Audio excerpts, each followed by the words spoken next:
Here we go, Real Sales Talk back again for sensory level shift. We're going higher level with the power of communication when people are they're resisting, they're objecting. And how can I move forward through those objections with sensory level shifts? For those of you who have done NLP, neuro-linguistic programming, look it up. This is entailed in the neuro-linguistic programming umbrella. So sensory level shifts. Now, there's no such thing as sensory level shifts in NLP training. We just made this up. Thank you, Jeffrey Slanker. These were things that we were doing in role play, and through one of our mega agents, Jeff Slanker, he dubbed it the sensory level shift, things that we were doing, which is, look, a testament to role play, because the more you role play, the more you understand and discover and create opportunities to be more impactful, more influential. And so sensory level shifts, let's break it down. Shifting the meaning of what someone says into something new, using a sensory bridge. Okay, so let's look at that. Sensory bridges. I feel like. I'm getting the feeling. I'm sensing. Okay, now that's a kinesthetic. Let's look at an audible sensory bridge. What I'm hearing, it sounds like. Okay, now a visual sensory bridge. What I see, it looks to me like, okay, now those are sensory bridges. I'm going to put this together in a minute, because a level shift allows you to transform, to evolve the meaning of what they've said into something new, into a new meaning, to transition with relating to what they themselves have said for the purpose of redirecting the conversation. Okay, so I'm going to give you examples here so that you can follow along. But listening, now let's think about this for a second. Listening for sensory words and what words they're using in regards to how their mind thinks. Are they more kinesthetic with using words like in touch? I get it. It feels good. I can't pick it up. I can't put it down. You ever hear people talk like that? I can handle it. I can't handle it. Okay, it feels good. Those are kinesthetic words, sensory words, kinesthetic words that are rooted in feeling and touch and action. Okay, audible words. People might be using audible words like, hey, that rings a bell, or it sounds good. Let's discuss it. Okay, if I'm paying attention to the word choices that they're using, I can get a better idea of where they may be more based in regards to which sensory they may be more in touch with. Because look, if I'm doing this, then I'm speaking their language. Then I'm connecting at a higher level. And subconsciously they're going, you know what? I like this guy. Or I like this lady.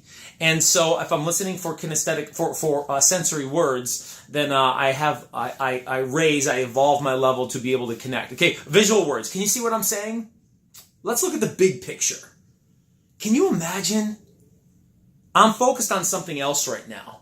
Focused. There you go. There's the visual word. Okay, those were visual sensory words that people may be using for you to pick up on, so that you can use a sensory bridge in a level shift to be able to redirect the conversation. Okay, let's put this together. So if somebody says, I already have an agent, that's great that you're leaving yourself open to working with a professional. There's the approval.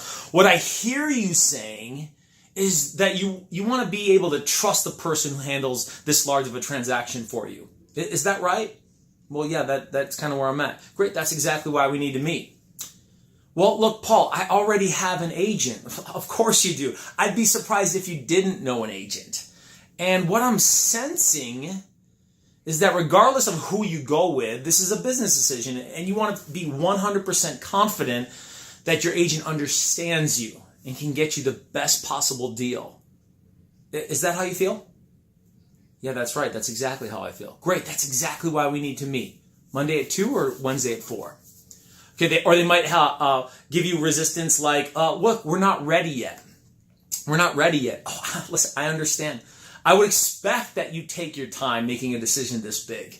And it looks to me like you want to go at a pace you're comfortable with before you move forward. Is that correct? Yeah, that is correct, Paul. Great. That's exactly why we needed to meet Monday at 2 or Wednesday at 4. Look, we're not ready yet, Paul. Of course. Look, you're gonna move forward. You're not gonna move forward until you're comfortable. I understand that. And I'm getting the feeling You want to feel confident to make a decision on what's best for you. Is that right? Yeah, that's right. Great, that's exactly why we need to meet. Okay, you see now, we always start with an approval. I understand, I appreciate. And then we use the sensory bridge. I'm sensing, it looks to me, I'm getting the feeling that, and then I'm approving at a higher level to be able to get alignment so that we can close for the appointment or close for the contract sign. You're at an open house and they say, hey, look, just send us the list. Of course, sending you the list is the next best step. Now, what I hear you saying is that you want to be able to look only at properties that you're really interested in. Is that right? Yeah, that's right, Paul. Great. Well, that's exactly why we need to meet. Do weekdays or weekends work better for you?